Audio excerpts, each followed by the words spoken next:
Hi, welcome to UBC's Master of Engineering Leadership web series.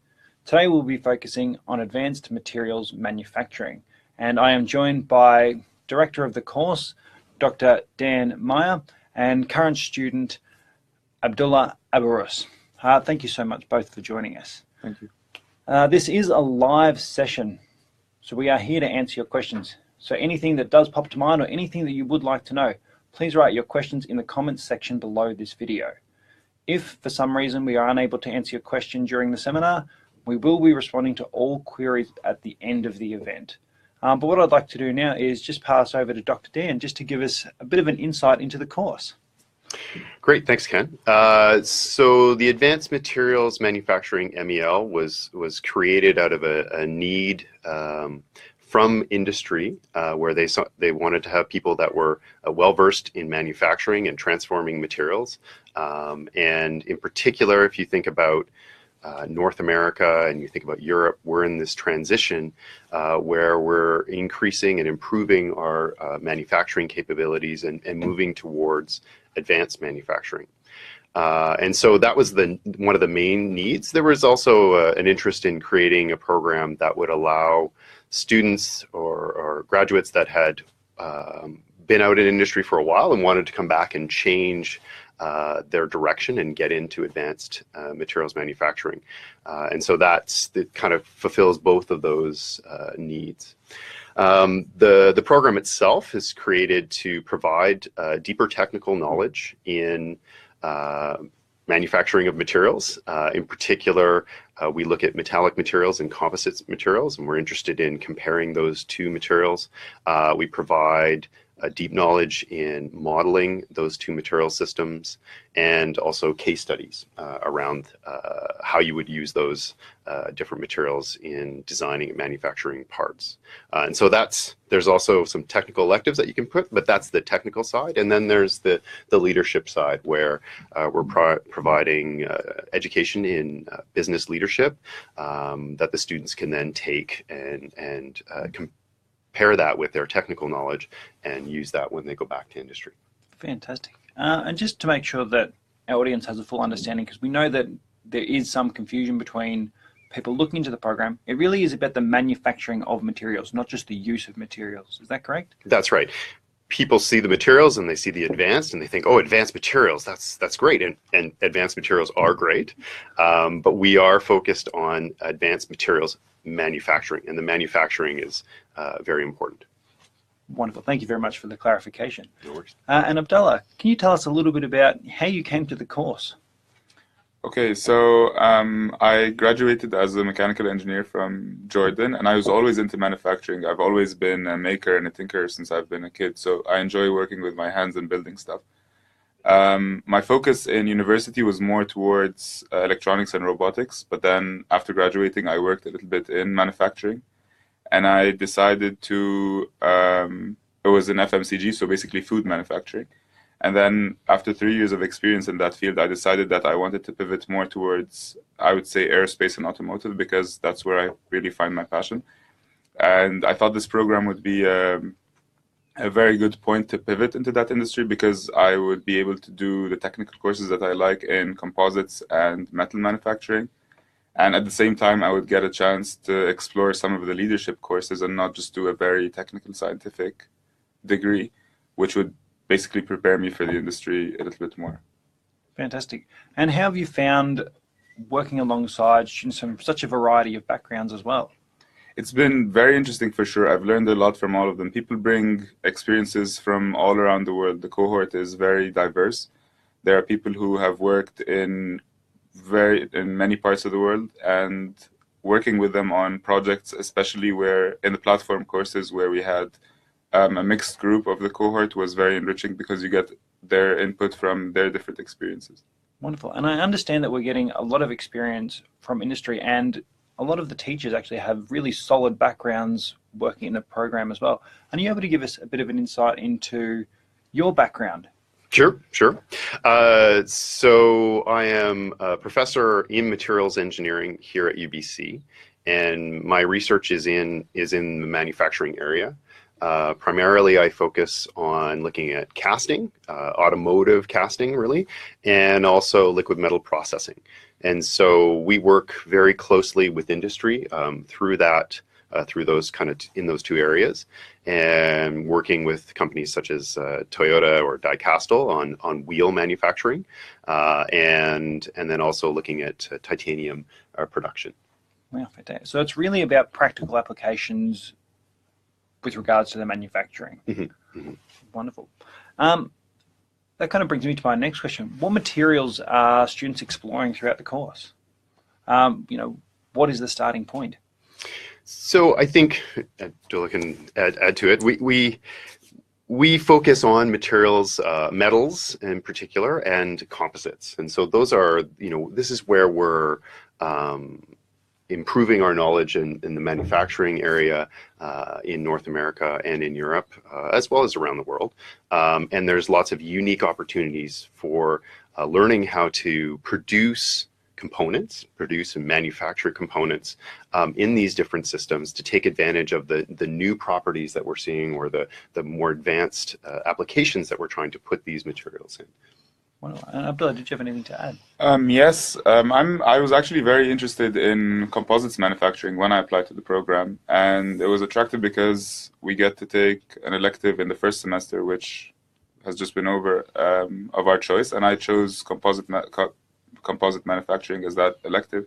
And because I had no experience in that field before, this was a very introductory course to what I would do in the fall semester, which is another course in advanced composite manufacturing.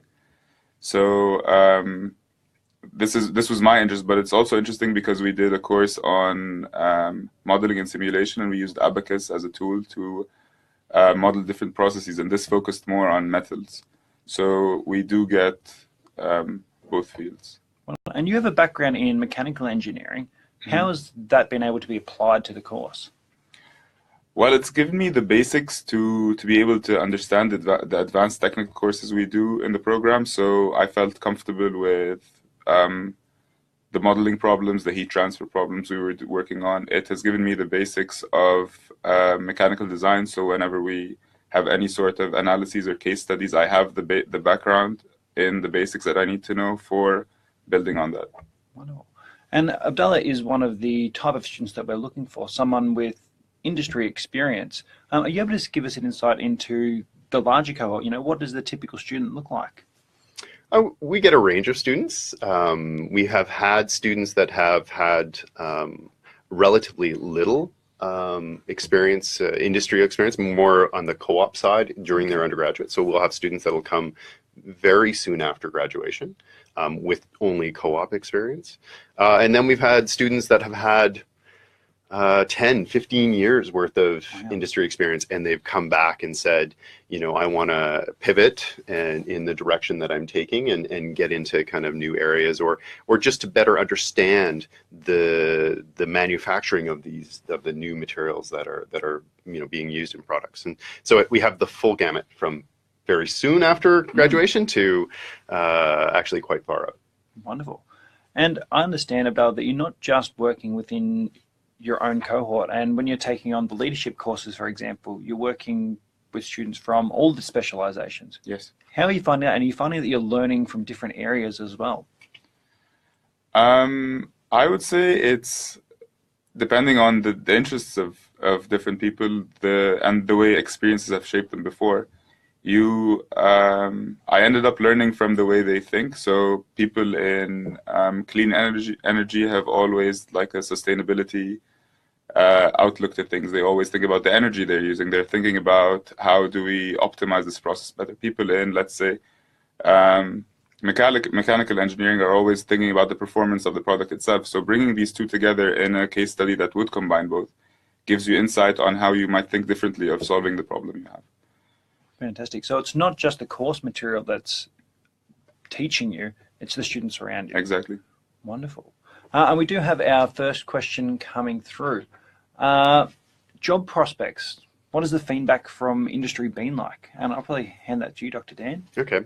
Let's actually start when we were creating the program. So when we created the program, we did so in consultation with industry. So we created what we thought would be a good curricula, and we sent that out to people that we knew in a wide variety of industries, and asked them, would you hire people like this? And the feedback was very positive. Very interested in bringing these students in to have them in their operations. Now, fast forward to now, where we actually have students, and we've had one cohort. We've got the second cohort has just finished and is now in the process of getting jobs. The first cohort is 100% employed, and they've gone from jobs where they're now one person was in the service sector and then now has a job with a large steel producer. We have others that are in the aerospace manufacturing area locally in Vancouver, and so overall good prospects. That doesn't mean that you don't have to work at it, but yes, good prospects. And when you were developing the course, did you find that there was the need to combine the purely technical course with that leadership? Was that a niche that wasn't being fulfilled? Yeah, so when one of the things that industry found appealing was that you were providing those business leadership courses, those skills that they will gain through those courses, so that they can bring that back to the company when they're done. It is not all about the technical. And while I think we have great technical courses, there's a lot of benefit to having those leadership courses, and I think it is appealing to the companies. Wonderful. And I understand, Abdullah, that there's a range of activities outside just the coursework as well that students can participate in, and things like public speaking training or presentation training. Is that something that you've been able to take the opportunity of as well? Yes, I have. A lot of workshops are usually organized by the directing team. And we've done a course on presenting. We've done a course on business writing. So these courses have been very enriching, to be honest, because you get the chance to deal with people who are very well advanced in their field, and you get tips on how businesses operate right now, and how you're expected to act when you interact professionally. Yeah. So you're taking on not only your coursework, the extracurricular activities. You've moved from Jordan to come here and study. It sounds like it's a lot to take on. Are you able to give us an insight? What are you doing on a day-to-day basis? How do you fit it in? Okay, so this has changed during the semester. In the beginning, we were just getting used to the program, and basically we'd go to the courses, and then after we started getting assignments and forming groups for projects and everything, the workload has increased, and then we started working together a lot in our studio. So for our program, there's a studio where all the cohort gets to meet. We get to work. It's a study place and a place where we could just hang out and communicate and everything. So we basically go to the studio, do our work on group projects if we have any. That's mainly how it has been during the semester. Towards the end, obviously, like in any other program, you'd have the load exponentially increase. Yeah. And we were spending a lot of time in the studio, which was a very actually nice experience, because as groups from different programs, we got to bond, we got to push ourselves to the limit working on these projects. It was a nice dynamic. Wonderful. And we do have our next question coming through. How do students balance school and life outside of school? So you kind of touched on that a little bit. Mm-hmm. One of the common questions following on from that is, what about work? So some students are asking, are they able to take on work during the program? How would you feel about that? Yes. Time management is key, I would say. It's a difficult thing to do, but it is doable. So I have a job and I work part-time during my studies. There are a lot of jobs to find on campus, which basically is very practical. If you live on campus and if all your courses are on campus, then it's easy to get to your job if it's on campus. So this is an option. Yeah. And time does allow if it's managed well. Yeah, and I imagine that's something you've probably spent a lot of time on, and having that engineering background probably makes you a little bit more structured than most. I would like to say so. I've struggled in the beginning, but now it's working. Wonderful. And you talked about how if you're able to live on campus, working on campus is quite easy. And are you living on campus at the moment? I am living on campus at the moment. I've been living on campus for the first term. I applied actually right after I got accepted to the program. So living on campus can be either year-round or it can be on a term-by-term basis. So I applied to live on campus just for the first term because I thought it would be the practical thing to do. I'd be closer to my classes and I'd get the campus experience, and it has been wonderful. And I've been thinking recently to move off campus just to get more of the city vibe. So I'm looking at options still for the summer on and off campus, but I still don't know where I'm going to live. So yeah, and so just to make sure that our audience is clear on it, the application to live on campus was a separate application to get into the course. Is that correct? Yes. Wonderful. So do make sure that you are aware of that. If you are applying to live on campus, please do put in your application and do put it in as early as possible. We know that spots fill up very quickly. So Abdullah was very lucky to get on campus. He's done incredibly well. But don't leave it till the last minute. Do put in your application. The next question I have just comes back to some of the projects that you may be involved in. And I understand you were doing a number of projects towards the end of this semester. Yes. Can you tell us a little bit about them? So most of the classes don't have, except for one, which was my elective course. Most of them have projects and final assignments, and not final exams. So I've done only one final exam this semester, and for all my other courses, it was either final assignments or projects. We did a project on data analytics in business, which was part of our platform courses, the leadership courses.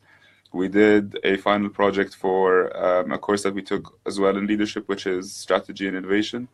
And another example would be, for example, the modeling course we're doing had mainly assignments. So it was 9 assignments during the semester, once every week, practical assignments, basically modeling using the software. So I would say this is, in terms of modeling, this is hands-on, because we had to deal with every case we got in the assignments on its own, and like think of how we can properly model it and how we can connect it to the industry and imagine how the manufacturing process is actually going on. Fantastic. And you mentioned software, and I'll probably hand over to you. What kind of software are we utilizing in the design of different projects? So in the modeling course, they're going to learn the Abacus software, which is a general purpose finite element software, where they'll do heat transfer modeling with that and also stress modeling. And then we also use ANSYS CFX, which is a CFD package. And so they use those to understand fluid flow and such in different applications. So that's through the modeling course. And then the other courses that are tied in with the program will also draw on using Abacus or perhaps using CFX. They'll also learn Raven in another course, you haven't got there yet, which is Composite's simulation package, which is produced by a local spin-off company.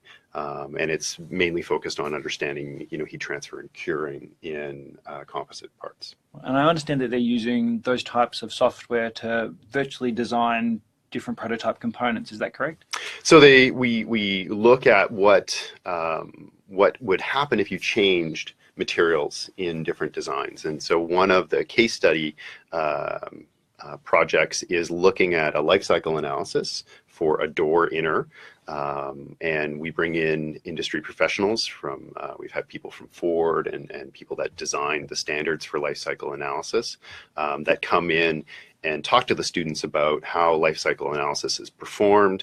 And then they use an example of a door inner, and they look at different materials. What happens if you take that model of the door inner and you change it out to be aluminum, or you change it out to be magnesium or a composite material, and you see what you can get away with, what benefits you can get from that.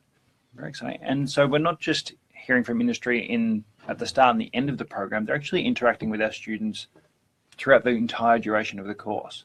So for sure, wherever possible, we bring industry in, we bring examples from industry, and in particular for this case study, which is probably, I would say, one of the highlights, they will interact with people from industry directly while doing the case study. Fantastic. We have our next question coming in from Liam. What is the size of the cohort? And I understand this is your third cohort, is that correct? This is the third cohort, yeah. And so the cohorts have been, I'd say they're relatively smaller than we're after. We're looking for a cohort of about 15, between 15 and 30. And I think we're at four this year. We've had a couple of deferrals this year. So we're intending it to grow, but it is a smaller model that we have for our program rather than compared to some of the other MELs, and I think it makes it more intimate. You know your classmates a lot better. Yeah, that makes sense. And we've talked a little bit about that our students have come from a variety of different industrial backgrounds. Is there a type of academic background that would help students? We've had a very wide range of academic backgrounds, and I think we are quite careful and selective in choosing who comes. And so what is the ideal background? I would say a student that has a degree in materials engineering or materials science or mechanical engineering. I think these are great fits for a lot of the things that we do. We've also had people that have come with electrical engineering backgrounds. The key piece that I think they need is that they need to have some understanding, some introduction to materials. And so for sure you get that through mechanical engineering or through materials engineering. Sometimes also in electrical and potentially also in civil. Okay. And would chemical engineering be an appropriate background for students as well? It would be, as long as there's that baseline knowledge in materials, because we draw on that when we do the kind of more technical fundamental courses, and it can be important to have that. Perfect. One of the common questions we do get asked, and I'm actually going to hand over to you, Abdullah, is just regarding the application process. Mm-hmm. Can you describe to us how you applied for the course in the first place? So I found the course online because I was looking at courses that UBC offered. And I found the course to be very interesting, like I said, because of combining technical and leadership aspects.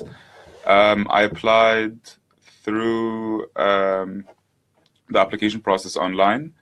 I was then given a conditional offer until I submitted my official transcripts from my school. So I submitted those, and then after being given an offer from the school, I went with that to get my student visa. So I had to apply back home for a student visa. That took quite a while to get. It depends on, I think it's different for different countries, the way people need to apply and where they apply and how long it takes. After I got my student permit, I flew to Canada and basically started the program. Wonderful. So would you recommend to students coming from internationally to apply early, just to allow Definitely. time? Well beforehand, to apply for any types of delays. I've had a delay in my visa, and I actually arrived a week before the program started. That was like I hit the ground running. So I would definitely advise to apply for everything on time, well in advance. Wonderful. And can I just add one thing? So I would also say that we're in the mode of reviewing applications as they come in, and so if you can apply early, then we can review your application and we can accept you, and then you'll be able to move forward as soon as possible. Exactly right. And we do have an application date. Our first application close date is June the 1st. And as Dr. Dan said, as soon as those applications come in, as of June the 1st, we will review, and we have the commitment that we will be getting back to students with their acceptance or otherwise by July the 1st. So it is the following month. So please do make sure you get your applications in as early as possible, just to allow for any delays that may occur. This gives you a little bit of a buffer. We also do have application dates on August the 1st and October the 1st, but don't wait to get your application in. With regards to applications, I know there's a number of processes involved, and you had to provide a letter of intent, I believe. Yes. Can you tell us what you put in your letter of intent? I was very honest in my letter of intent. I just put why I think I'm a good fit for the program, and why I think the program is a good fit for me. Yeah. So, and I think that's the important thing to focus on, because you can't make it up. If you're interested and the program is a good fit for you and you're a good fit for the program, it will actually flow, and that's what you need to show in your letter of intent. You also need to show that you have relevant experience to the program. And yeah, I think that's what I focused on. I think that's... Yeah. And as part of your role, you are reviewing. What are you looking for in those letters of intent? I don't have anything to add. I think that was perfect. That is exactly what we're looking for. We're looking for potential students to identify why they are interested in the program and why they are a good fit. If it's experience they've got, or it's potentially it's a desire to go into a particular industry that we can help with. All of that is what we're after. And the more authentic it is, the better. Yeah, and you also have to provide references, I believe. Yes. Where did your references come from? Who were your references? I tried to make sure that I get references from my experience in the industry where I worked and from university. So I had two references. I had one reference from my internship while I was in undergrad, one reference from my previous job where I worked after graduating, and one reference from my professor at university. Yep. So I think that's good because it gives an idea of the student in school and at work. Yeah, so you are being very selective with your references. It's not just a random person you've met on the street. No, definitely not. Wonderful. We do have our next question coming in from Angela. Does the course focus on materials using nanotechnology? Not expressly. We do have nanotechnology courses, nanofiber course that is in the undergraduate program in materials, and the students are. It's possible for them to take that as a technical elective, but it's not one of the core MEL courses or AMM MEL courses that we have. Wonderful. Can you tell us a little bit more about the Advanced Materials and Process Engineering Laboratory that we have on campus? Sure. So the Advanced Materials Process Engineering Laboratory is a kind of an interdisciplinary facility that we have, and it's where a lot of interesting research goes on. It's where I have my research lab, and so it's got people from physics and chemistry, from electrical engineering, materials engineering, mechanical engineering.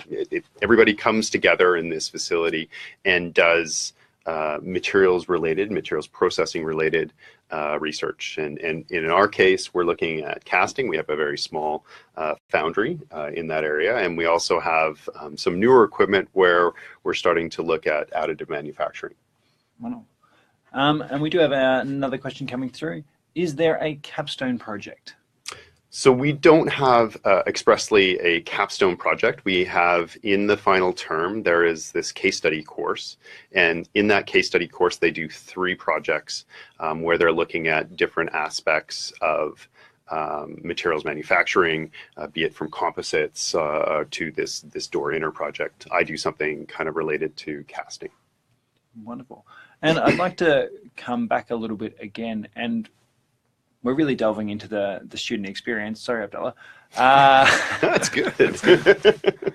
What have been the biggest challenges for you coming into the program?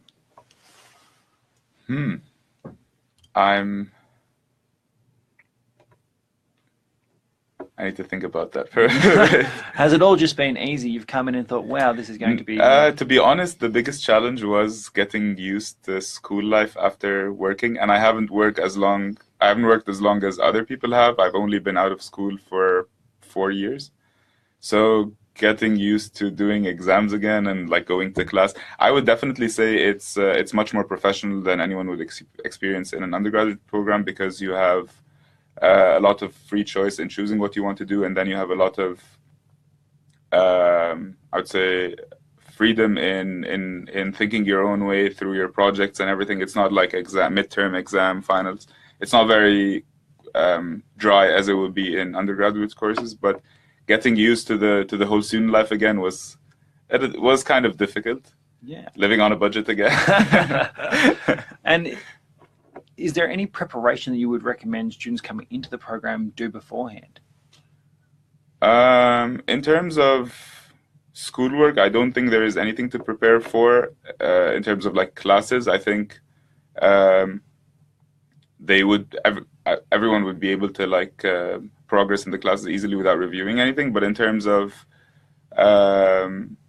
life as a student here, I think it's very important to prepare your budget for the program and for your living expenses. It's very important to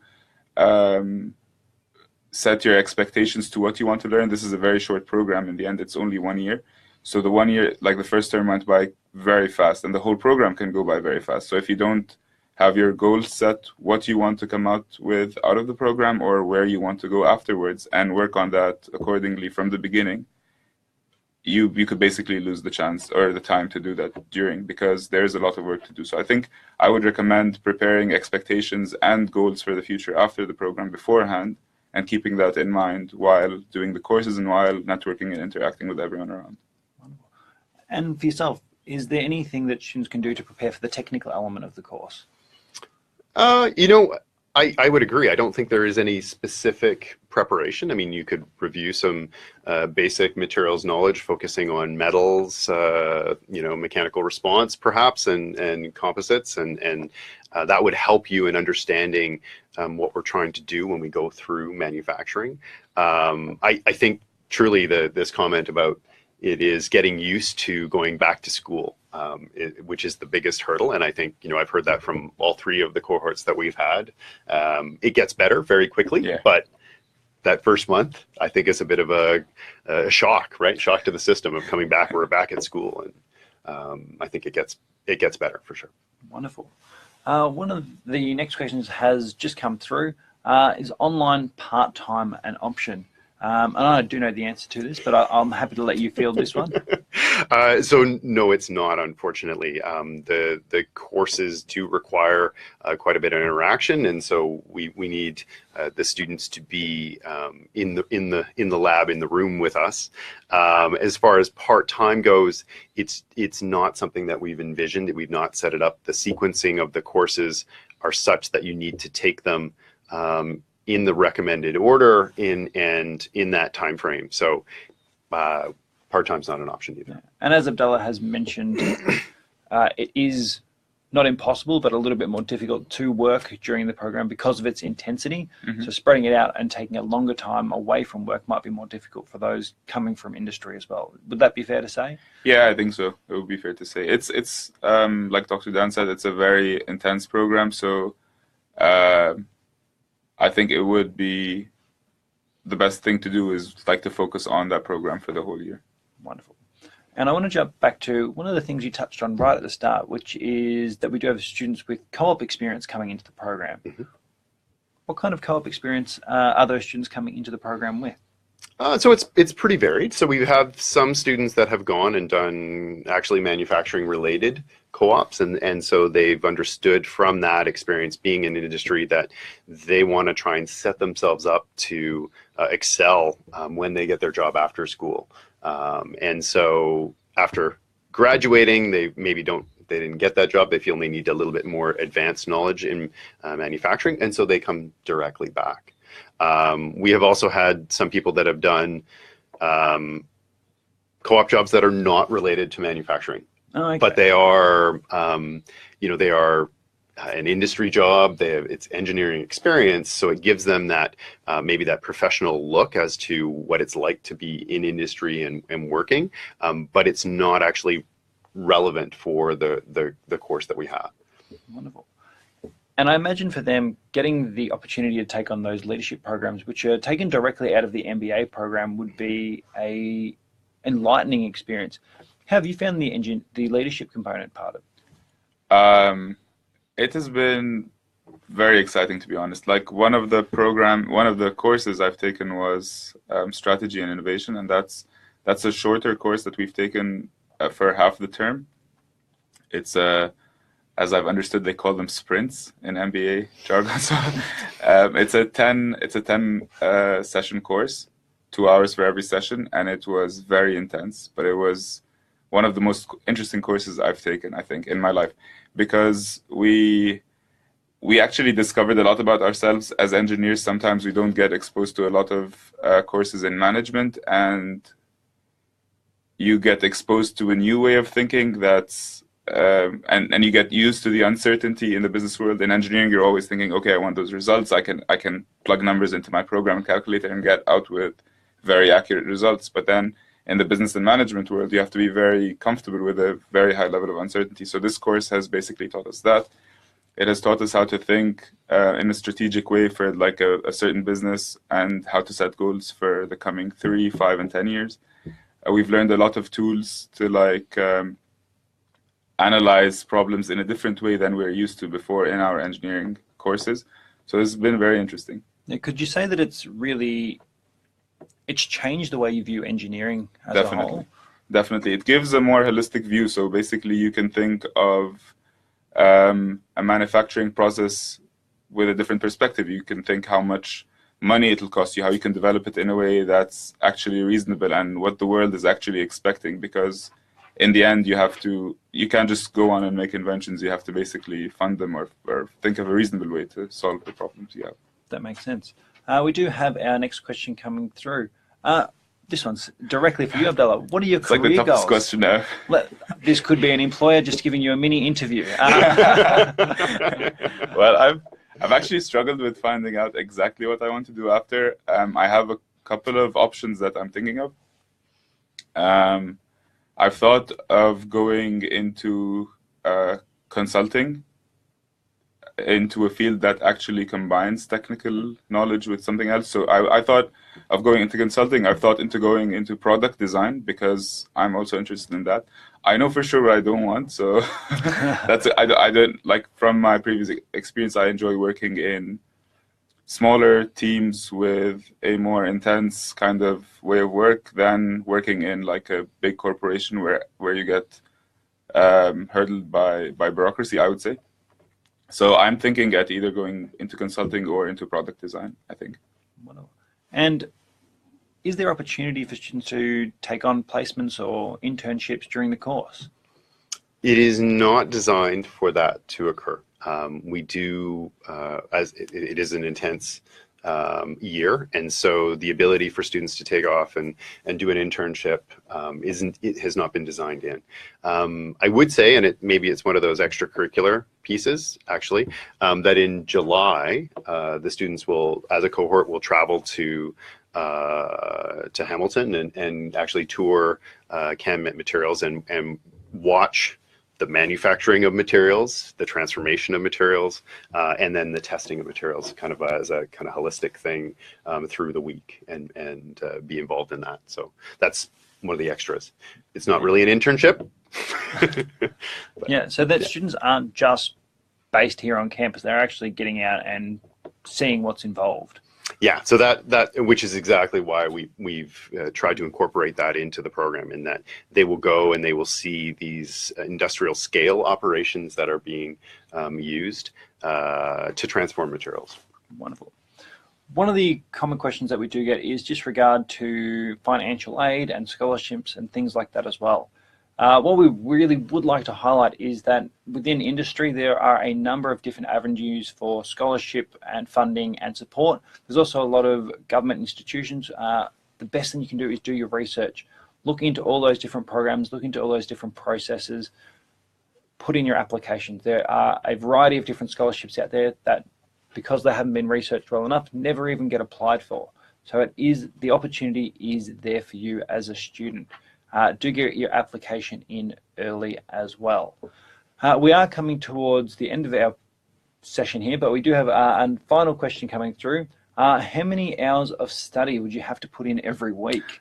That's a really good question. Yeah, this is a good question. I think it will vary depending on the load. The load is shifted, like I said, from the beginning towards the end of the semester, but I would say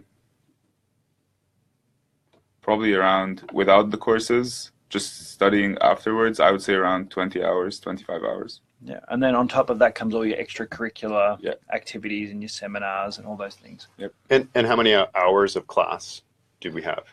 I don't have an exact number. I've never It's added probably them in the, I think, 15 to 18, I think. If you probably is around per that, week. yeah. Right? Yeah, that is a really So full week suddenly. 15 credits, I think. Yeah, I think it would be Something like close. that.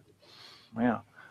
Wow. So as we do come to the end of our presentation, I was just wondering if you had, for both of you, any final bits of advice you would like to give to any student considering the course? I would definitely advise students to read, to make sure that this is what they want. In my case, it was, so I'm actually very happy with the course. This is an important thing, to make sure to read the courses, go through the curriculum, make sure you're comfortable with that, make sure this is what you want to do. And that's it. Prepare for a lot of work. And for yourself, any closing remarks? Well, I think the MEL as a platform, as a degree, is a great degree. It allows you to get additional technical knowledge and use that knowledge to set you up when you go back to industry. And then providing also that the platform of the business leadership courses is, I think, a great combination. So I think that it's a unique degree. It's a great degree, and students should seriously consider it. The other thing that I would put the plug in is that if you have questions that you'd either like to talk to me directly or to talk to one of the students, we can easily make that happen. So please get into contact with us. Wonderful. So I'd like to now thank both our panelists for their time today. I know I've learned a lot, and I'm sure our audience has as well. Dr. Daan is exactly right. If you do want to get in contact with us, there are a variety of ways. Number one, you can sign up for all the latest information on our newsletter. Simply click the Contact Us Now button in the top of the page and fill in the form below. Additionally, on May 10th, we are having an open house at Robson Square. That is a time for all those living here in Vancouver or locally to come and actually meet with the directors, meet with current students, and ask all those questions face to face. If we haven't been able to get to your questions today, please don't panic. We will be getting to all those questions and we'll be responding to your queries at the end of this event. But thank you so much for your time, and we look forward to reviewing your applications as they come in. Thanks very much.